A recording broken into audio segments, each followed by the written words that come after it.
இடியில் இந்த மாதிரி இதெல்லாம் சிபிஐ எல்லாம் வந்து மந்திரி வீட்டுக்கு ரெய்டு வந்ததுன்னா அடுத்த நிமிஷம் மந்திரி இல்லை. அப்போ உங்களுக்கு மந்திரிகளுக்கு ஒரு பயம் இருக்கும்.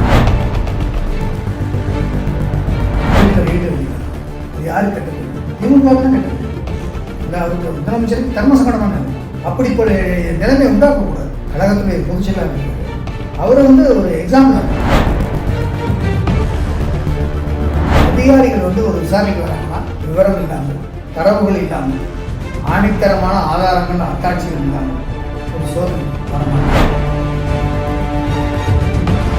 இப்போ ஒரு வைரஸ் வந்து சீனாவில் நான் நினச்சிக்கிட்டேன், எதுக்குடா இந்த சொத்து? நான் அது சம்பந்தமான விவாதத்தை தான் நீ வைக்கணும்னு நினச்சேன்.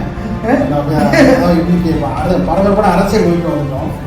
அது இனிவரும் காலங்களில் அந்த வைரஸ் சம்பந்தமான எனக்கு என்ன வருதுன்னா, தகுந்த பாடத்தை கோவிட்-19 உங்களுக்கு சொல்லி கொடுத்துருக்கு. இதிலிருந்து இந்த கோவிடுக்கு பிறகும் நீங்கள் திருந்தவில்லை என்றால் திருந்தவே முடியும். 10 எம்எல்ஏவை யார் கட்டுப்பட்டவர்? மாவட்டத்தில் யார் கட்டுப்பட்டவர்? மாவட்ட செயலாளர் வந்தானா கையெழுத்து. அப்போ அவர் சுயமாக தன்னுடைய தொகுதிக்கு தேவையான வேலைகளை, பிரச்சனைகளை எழுப்புவதற்கு அவர் யாரிடம் கேட்க வேண்டும்? இந்த மாவட்ட செயலர் தான் கேட்கணும்.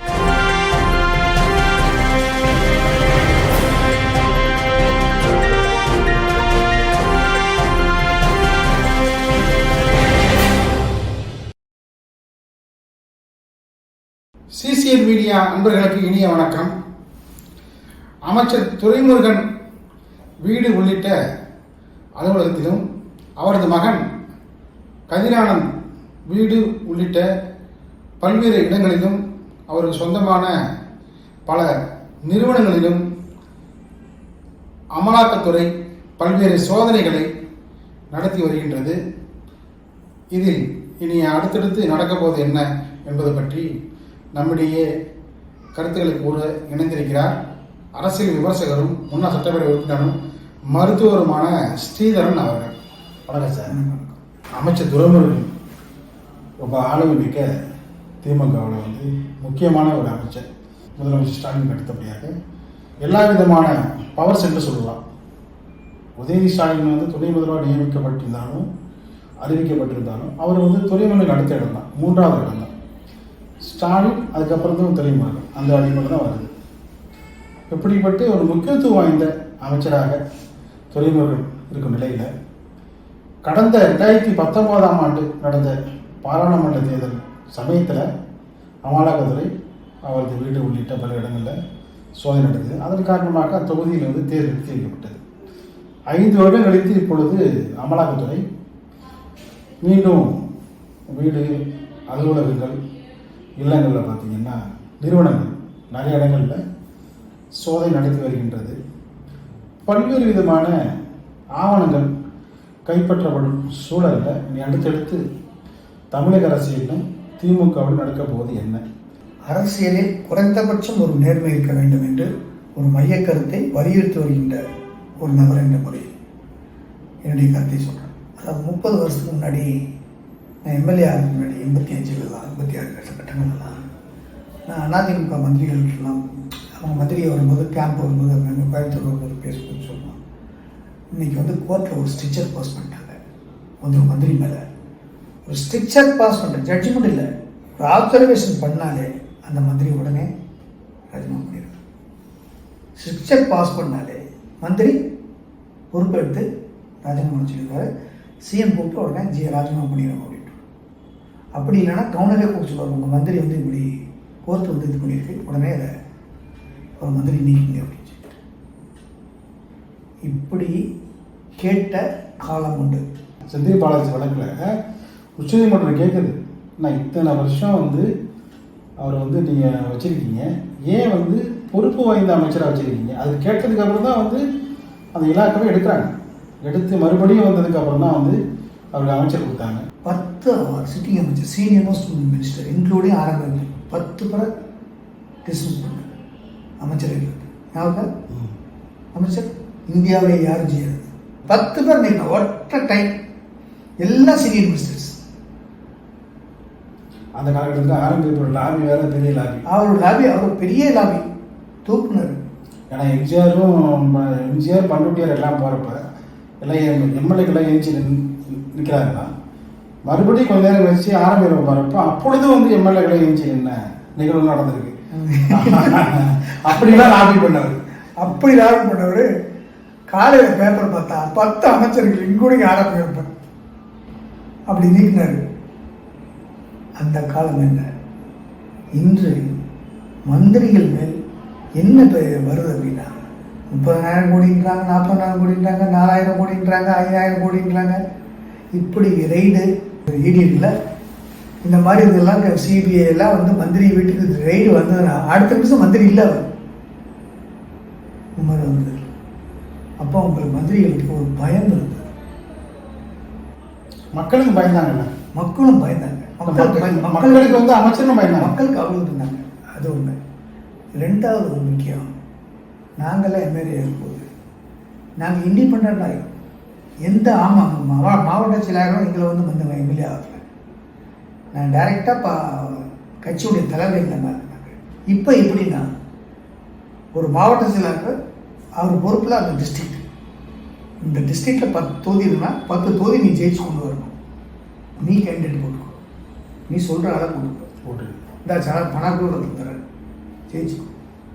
ஆனால் எனக்கு 10 தொகுதியில் 10 எம்எல்ஏ கொண்டு கொடுத்துரும். இப்படி கட்சிகள் ஃபிக்ஸ் பண்ணுறதுனால அந்த மாவட்ட செயலாளர் அவருக்கு 10 பேரை அவர் கைக்குள்ளே அடக்கமாக இருக்கிற 10 எம்எல்ஏவை அவர் செலக்ட் பண்ணி தேர்ந்தெடுத்து காசு கொடுத்து ஜெயிக்க வச்சுருக்காரு.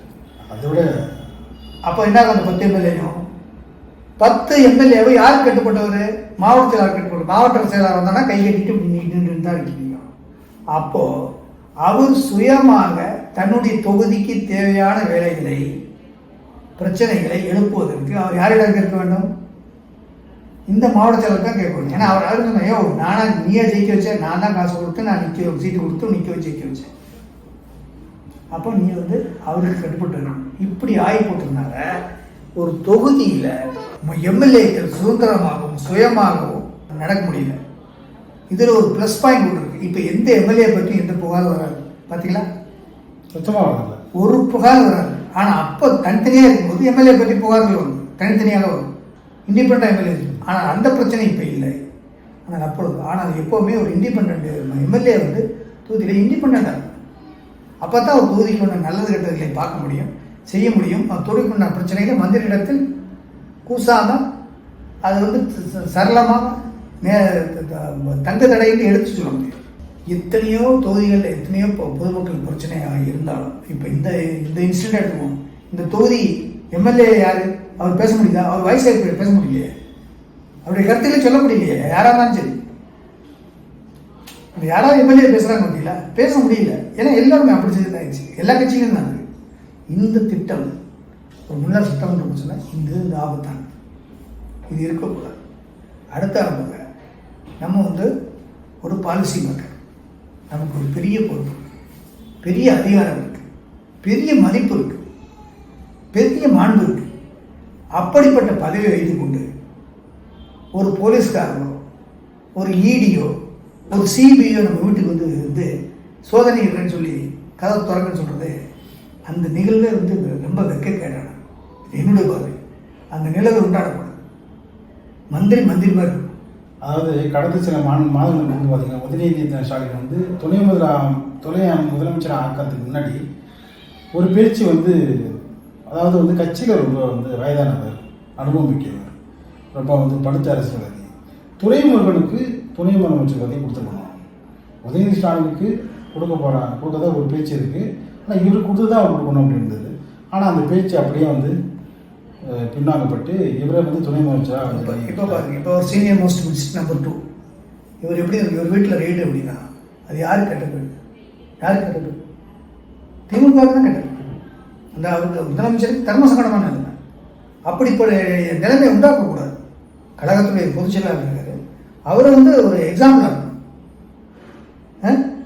அவர் இத்தனை கோடி ரூபா இருக்குன்னு சொல்லி அன்னைக்கே 2019 அவர் மகன் எம்பியில் இவ்வளவு பணத்தை பிடிச்சாங்கன்னு சொல்லி எலெக்ஷன் நிறுத்தினாங்க. ஆமாம், அப்பவே அவர் வந்து இனிமேல் பையன் எலெக்ஷன் நிற்க மாட்டான் அப்படின்னு சொல்லிடுவாங்க. அப்போ ஒரு பொதுச் செயலாளரே இருந்து இவ்வளவு செய்யும்போது அப்புறம் எப்படி இந்த கட்சியுடைய என்னதான் நீங்கள் செஞ்சாலும் திருப்பி திருப்பி அதான் நான் உங்களுக்கு சொல்றேன். ஒரு முகாந்திரம் இல்லாமல் இந்த அமலாக்கத்துறை ரைடுங்கிறது இப்போ இந்த நேரத்தில் நடந்துக்கிறதுக்கான வாய்ப்பு இல்லை அப்படிங்கிறாங்க. இதுக்கு பின்னாடி பார்த்தீங்கன்னா வேறு விதமான லாபிகளை வந்து இருக்குதா அப்படின்னு எனக்கு அரசியல் பற்றி தெரியாது. ஏன்னா எல்லாம் ரைடு பண்ணுறாங்க, அப்புறம் கொஞ்ச நாள் வச்சு அது ஒன்றுலாம் போயிடுது, அமைதியாக இருக்குது. இதில் அரசியல் இருக்கலாம், இது இருக்கலாம், அது இல்லைன்னு சொல்ல ஒதுக்கி வைக்க முடியாது. பட் எது இருந்தாலும் அதிகாரிகள் வந்து ஒரு விசாரணைக்கு வராங்கன்னா விவரம் இல்லாமல், தடவுகள் இல்லாமல், வரமாட்டாங்க, தரவுகள் இல்லாமல், ஆணித்தரமான ஆதாரங்கள் அத்தாட்சிகள் இல்லாமல் ஒரு சோதனைக்கு வரமாட்டார்கள். கடப்பாறை எடுத்துட்டு போய் வந்து தச்சர்கள் வச்சுட்டு போய் இடித்து அதுக்கப்புறம் வச்சிருக்காங்க. அப்படி நாளாக ஒரு மந்திரியாக இருந்தால் அந்த நிலைக்கு விடவே மாட்டேன். இல்லை இதெல்லாம் இந்த நிலைமைக்கு வந்து அவர் வர வேண்டிய அவசியம் என்ன? ஏன்னு ஏதாவது மருத்துவத்தை சொல்ல போனால் நீங்கள் எவ்வளோ பெரிய ஆளாகனா இருங்க சார். யதார்த்த வாழ்க்கை என்னன்னா கடைசி கட்டத்தில் 4க்கு 4 ரூமில் 10க்கு 10 ரூமில் மிஷினை மாட்டிக்கிட்டு மிஷின் சத்தத்தில் கீன்னு ஐசியில் தான் இருக்கணும். அங்கே யாருமே இருக்க முடியாது, டாக்டர் நர்ஸை தவிர. இதுதான் ஒரு மனுஷனுடைய கடைசி வாழ்க்கை. காசு அதில் பணமும் பளிங்கு மாளிகையோ பகட்டு வாழ்க்கையோ பளபளப்பான நகையோ மின்னுகின்ற சொத்துக்களோ ஆழ்வுயர வானுயர பில்டிங்களோ நமக்கு வந்து ஆனந்தத்தையோ நிம்மதியோ கொடுங்க. 5000 கோடி 10,000 கோடிங்கிறதுன்னு அது இது போல் இடி ரைடு போடுறப்ப பிடிச்சோம் அப்படின்னு சொல்கிறப்ப சாதாரண மக்கள் வந்து எப்படிதான் அதை வந்து எடுத்துப்பாங்க? ஒரு சாமானியன் எப்படி எடுத்துப்பாங்க? எனக்கு என்ன வருத்தம் இல்லை, நீங்கள் சொல்கிறது கரெக்டு. எனக்கு என்ன வருத்தம்னா இதை மக்கள் பார்த்துக்கிட்டு திருப்பியும் வாக்கு போடுறாங்களே, ஓட்டு போடுறாங்களே, அதை நினச்சா தாங்க எனக்கு ரொம்ப வருத்தமாக இருக்குது. மக்களும் வந்து இதெல்லாம் பார்க்கணும். நம்மகிட்ட ஓட்டை வாங்கிட்டு போய் இத்தனை ரூபாயை வந்து சம்பாதிச்சு இத்தனை பேர் வந்து அதை பதுக்கி வச்சிருக்கான்னு கண்டுபிடிக்க வராங்களே, இது என்ன? இது இந்த மாதிரி நிலைமையை உண்டாக்குறதுக்கு நம்மளும் ஓட்டு போட்டிருக்கோமே, நம்ம ஓட்டே போடக்கூடாது.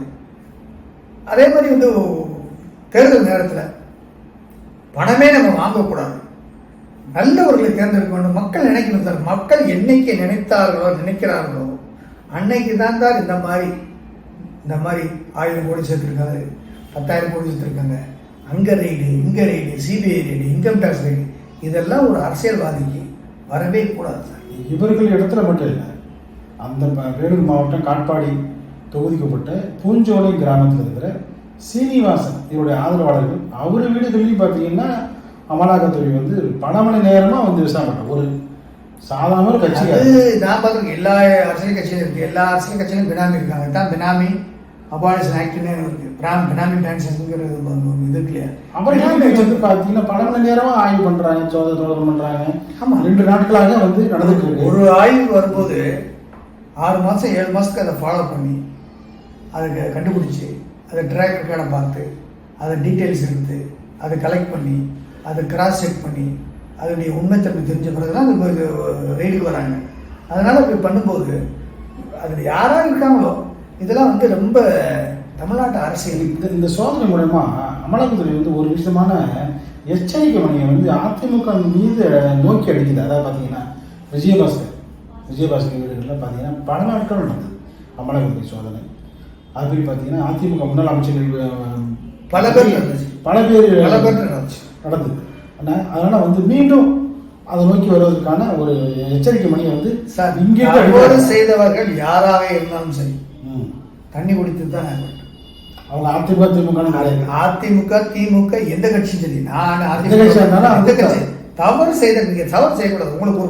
உங்களுக்கு என்ன தேவை சார்? உங்களுக்கு பகட்டான பங்களா இருக்கு, பகட்டான வாழ்க்கை, வேலையாட்கள் இருக்கிறார், அரசாங்கத்தில் பதவி இருக்கிறது, உங்களுக்கு பணம் இருக்கிறது, சம்பளம் இருக்கிறது, எங்கு போனாலும் உங்களை பார்ப்பதற்கும் தாங்கி கொண்டு போவதற்கு ஆட்கள் இருக்கிறார். இதுக்கு மேலே உங்களுக்கு என்ன? இத்தனையும் கவர்மெண்ட் கொடுக்குது, சட்டப்படி கொடுக்குது. இது போதாத இதுக்கு மேலே உங்களுக்கு என்ன வேணும் சார்? மேக்சிமம் ஒரு மனிதனுக்கு என்ன வேணும்? நீ எவ்வளோ பெரிய ஆளாக இருந்தாலும் சரி, என்ன பெரிய மனிதனாக இருந்தாலும் சரி, உங்கள் உடம்புக்கு ஒரு இதயம் தான், ஒரு குடல் தான், ஒரு ஈரல் தான், 2 கண்ணு தான். இதுக்கு மேலே உங்களுக்கு எக்ஸ்ட்ரா இல்லை. அதுக்கு என்ன தேவையோ ஒரு சாப்பாடு. உன்னுடைய வாழ்க்கை கடவுள் அளந்து கொடுத்துருக்கிறார். அந்த வாழ்க்கை கடவுள் எல்லாத்துக்கும் மனிதத்துக்கு எல்லாத்தையும் ஈக்காக கொடுத்துருக்காரு. அப்போ எல்லா மனிதனும் ஈக்குவல் தானே, எல்லா மனிதனும் சமமான ஆள் தானே. உனக்கு எதுக்கு ஒரு 2 லட்சம் கோடி, 1 லட்சம் கோடி, அல்லது 10,000 கோடி, 5,000 கோடி, அல்லது வெறும் 100 கோடி, 100 சாப்பாடுக்கு வழி இல்லாமல் இந்த எதுக்கு? உன்னால் முடிஞ்ச உதவி செய். உனக்கு கவர்மெண்ட் வந்து எல்லாமே சலுகை செய்யுது. மக்கள் உன்னை தேர்ந்தெடுத்துக்கிறார்கள். மக்கள் உங்களை நல்ல ஒரு அதிகாரத்திலும் பாராட்டக்கூடிய இடத்திலும் மரியாதையான இடத்திலும் அமர வைத்து அழகு பார்க்கிறார்கள். நீங்கள் வெளியே வரும்போது ஓட்டில் நின்று உங்களை வணங்குகிறார்கள். இது போதாதா உங்களுக்கு? உங்களுக்கு என்ன போனாலும் ticket, flight ticket, 5 star hotel stay எல்லாமே அரசாங்கம் கொடுக்குது. அதுக்கு மேலே உங்களுக்கு என்ன வேணும்? அதிகாரம் இருக்குது. எத்தனை வரையும் உங்களுக்கு சொந்தக்காரன் நல்ல கெட்ட ஃப்ரெண்ட்ஸ் எல்லாத்துக்கும் என்ன சலுகை இருக்கு. உங்கள்கிட்ட அதிகாரம் இருக்கு. இது செஞ்சுட்டு போங்க.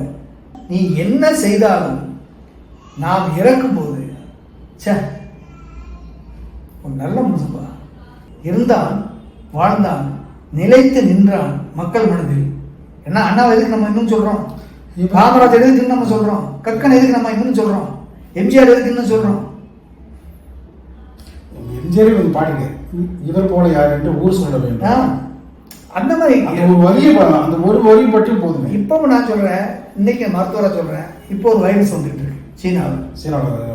அப்ப நினைச்சுக்கிட்டேன், எதுக்குடா இந்த சொத்து? நான் அந்த சம்பந்தமான விவாதத்தை தான் நீ வைக்கணும்னு நினைச்சேன். இன்னைக்கு பரபரப்பான அரசியல் நோக்கி வந்துட்டோம். அது இனி வரும் காலங்களில் அந்த வைரஸ் சம்பந்தமான என்னன்னு எனக்கு என்ன வருத்தம்னா, கோவிட்ல அத்தனை பேர் இறந்தீங்க, எத்தனையோ பேர் இறந்து போயிட்டீங்க, துடிச்சிங்க. இவங்க காப்பா 1 மணி நேரத்தில் ஆக்சிஜன் செத்து போயிருவீங்க. அப்படிலாம் இருந்தது. பக்கத்து விட்டு அருமையா அப்பதான் தெரிஞ்சது. அப்படி இருக்கின்ற பொழுது இந்த சுதந்திரம், இந்த வாழ்க்கை நமக்கானது அல்ல, எல்லோருக்குமான வாழ்க்கையை நம்ம வாழ வேண்டும். நமக்கு ஒரு இடையூறு என்ற போது எல்லோரும் நமக்கு வேண்டும். அந்த மாதிரி இருக்கணும். இன்னைக்கு எனக்கு வாய்ப்பு கிடைச்சது, நான் உச்சாணியில் இருக்கிறேன், நீ எல்லாம் படுத்துக்க அப்படின்னு நினைக்கும் போது, நினைத்திருந்தால் கோவிட் உங்களுக்கு பாடம் சொல்லியிருக்கு. தகுந்த பாடத்தை COVID-19 உங்களுக்கு சொல்லி கொடுத்துருக்கிறது. இதிலிருந்து இந்த கோவிடுக்கு பிறகும் நீங்கள் திருந்தவில்லை என்றால் திருந்தவே முடியாது. பல மில்லியன் இந்த ஆளுடைய உலகத்தில் மிகப்பெரிய கோடீஸ்வரர்களான 100-200 பேரில் ஒருத்தர்லாம் வந்து இந்த கொரோனா காலத்தில் அப்படியே அடியோடு போயிட்டாங்க. பல பேருடைய வாழ்க்கையை ஒரே நாள் இரவில் புரட்டி போட்டுச்சு சார். கொரோனா மட்டும் இல்லை, அந்த பண மதிப்பிட போகுது பார்த்தீங்களா இந்தியாவில், அது வந்து பார்த்தீங்கன்னா பல பேருக்கு பாடத்தை எடுத்துட்டு போயிடுச்சு. அதை விட கொரோனா வந்து மனித நேயனா என்ன, மனித உயிரினா என்ன, வந்து ஒரு மருத்துவருடைய கடமை என்ன, மருத்துவர் எப்படிலாம் வந்து உறவுகள் என்ன என்ன அப்படின்னு சொல்லிட்டு, ஊர் மக்கள் என்ன, சமுதாயம் என்ன, பாடத்தை விஷயத்தை வந்து சொல்லி கொடுத்துருக்கு. எத்தனை பேர் சார் அப்பா அங்கே இருந்துட்டாங்க, ஒன்றும் இல்லை, பக்கத்தோடு தூக்கிட்டு போனான், அவன் இறந்துட்டான், அந்த சமுதாயம் போச்சு, அந்த ஊருக்காக தூக்கிட்டு போனாங்க. இவ்வளவுதான் நடந்த பிறகு நமக்கு எதுக்கு இது வேறு? நமக்கு ஒரு கடமை இருக்குது. நம்ம கடவுளை ஆசீர்வதிக்கிறோம். இந்த மக்களுக்கு சேவை செய்வதற்காக நம்ம வந்து தேர்ந்தெடுக்கப்பட்டிருக்கோம்.